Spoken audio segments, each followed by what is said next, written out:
Christ 17 TV, back upside your head with another one, real fast, like, you feel me? Today we're gonna talk about buying weed in the Bronx in the 90s. Back then, you could buy weed out of record shops, candy stores, little whatever.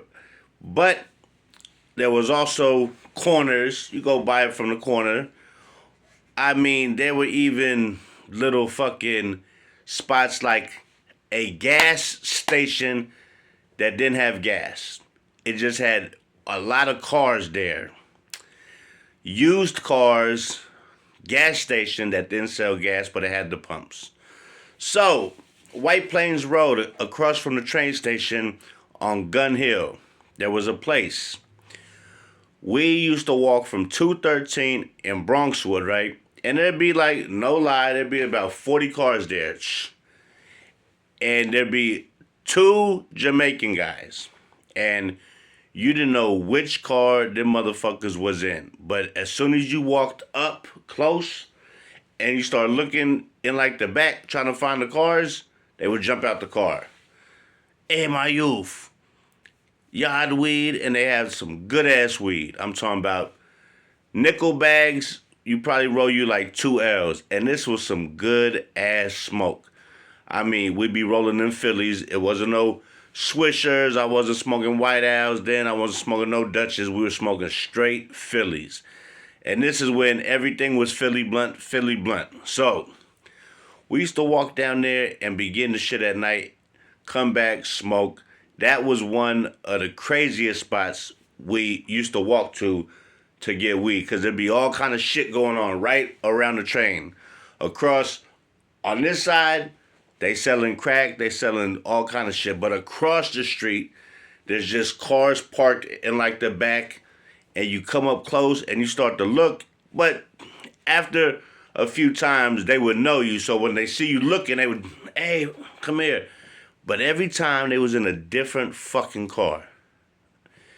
They wouldn't even have the weed with them in the car they were sitting in.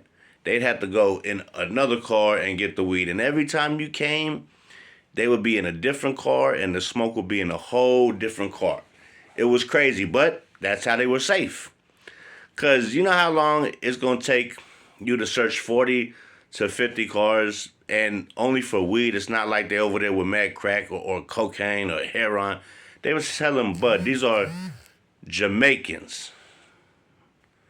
So, that weed was one of the strongest weeds, right? But on my own block, my boy Muggsy had the yard weed, and this shit was... I even got to bring a few nickel bags to Cali and smoke it way back in 95, okay? And this is before he got shot and killed. This was my guy. He used to let me walk to his house. He didn't let nobody know where he lived but me and Tyson. And we used to walk down there, past White Plains, go to his crib. He was growing weed way back then. He would give me a big-ass ounce for like $100. And off that ounce, you could make you some good money. You know what I'm saying? But the weed was super strong. He actually got caught one time coming from Canada. A lot of motherfuckers get caught coming from Mexico. This motherfucker was bringing weed from Canada and got caught at the border. He did some time. He came back and he went and did the shit again and bring back some good bud. But he always was growing some bud and had some good weed. Muggsy, R.I.P., one of my favorite guys ever on 213 in Bronxwood. He was nice to all of us. To my mom, he would see her, help her with the bags, and talk shit. Hey, you guys help the lady upstairs. Not me, because that's my mama, but all the other young kids who knew me. So, that one, the way he died was tragic, though. A motherfucker told him, okay, the person who killed him, his brother got killed months before. So this guy was just on a good one, tripping. His bro just got killed. And he had stabbed a crackhead for shorting them a few dollars, like $3, $4, like some crazy shit. Cut them up. So Muggsy tells the motherfucker, yo, leave them alone before they come back and kill you like they killed your brother. And from what I heard, that motherfucker went across the way, in an alley, got a gun. His gun came over back across the street to Muggsy in broad daylight. Broad fucking daylight. And put the whole clip in his face till he fell down and finished the clip. Walked back across the street. Put the thing up and stand there and try to blend in with the crowd in broad fucking daylight. And all the ladies who knew Muggsy was like, he's right there. He's standing right there. So this dummy didn't even run. Killed him in front of like all kind of witnesses. Because every day the Jamaicans would sit over there and play dominoes and drink. Drink Guinness, play dominoes. Jamaican white rum, they drinking that. Or drinking Guinness, playing dominoes, gambling, arguing about money, all this shit. It was great.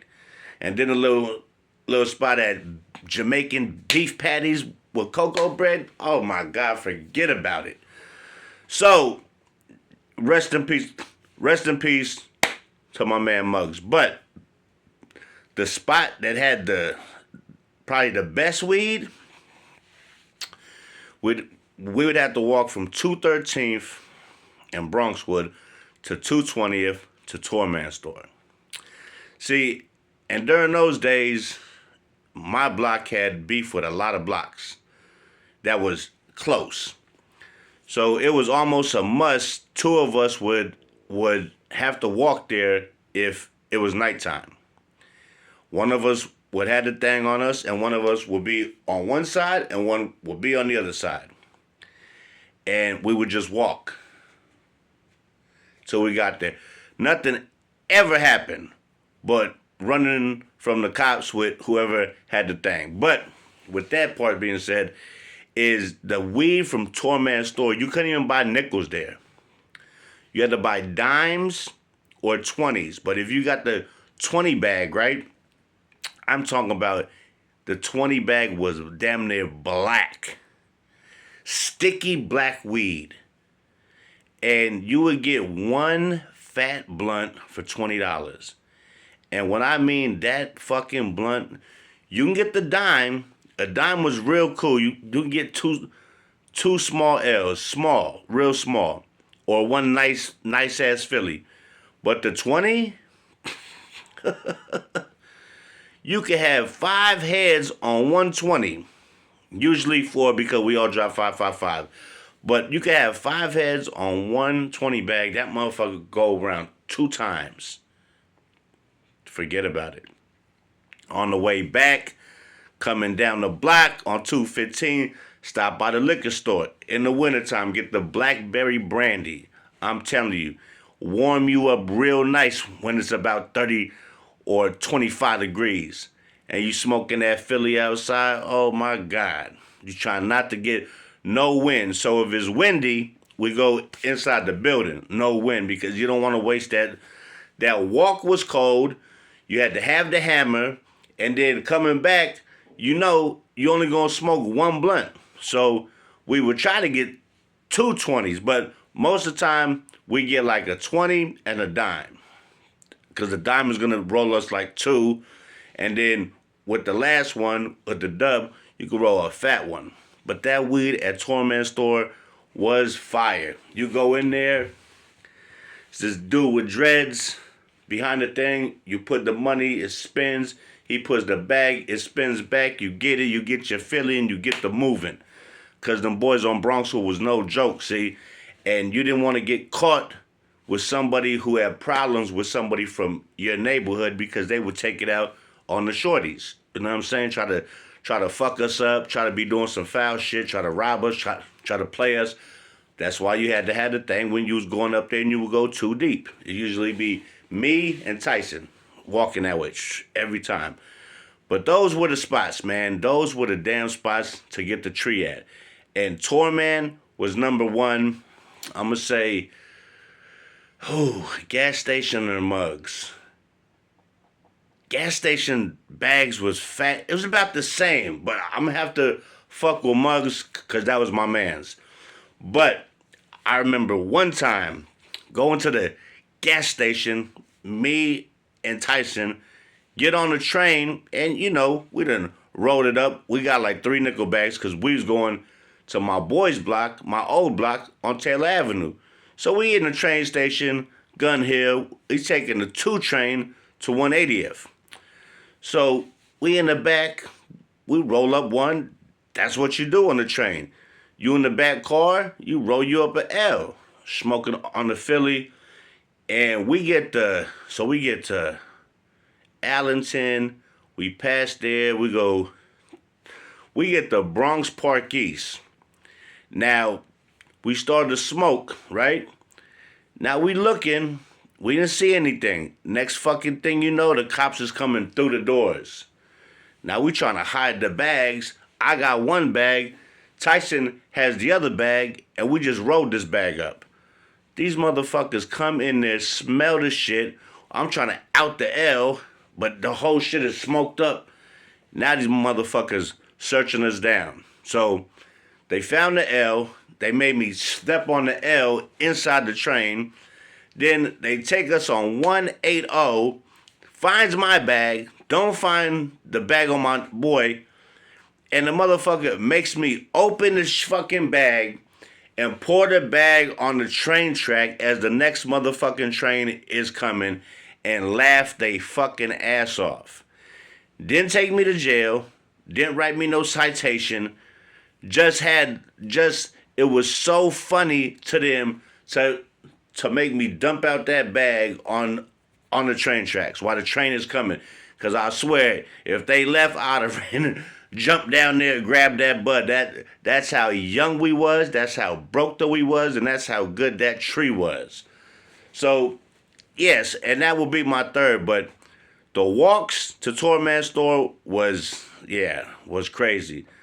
They'll be seeing all kind of shit going down from there. You would see some shit on 217th, 220th, 221st.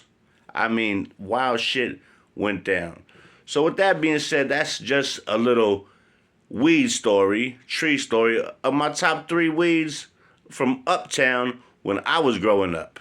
Oh, and I can't forget, my boy Kango. Kango had some weed. We called him that because he always had on a fucking Kango. And the same dude who shot Muggsy stabbed him.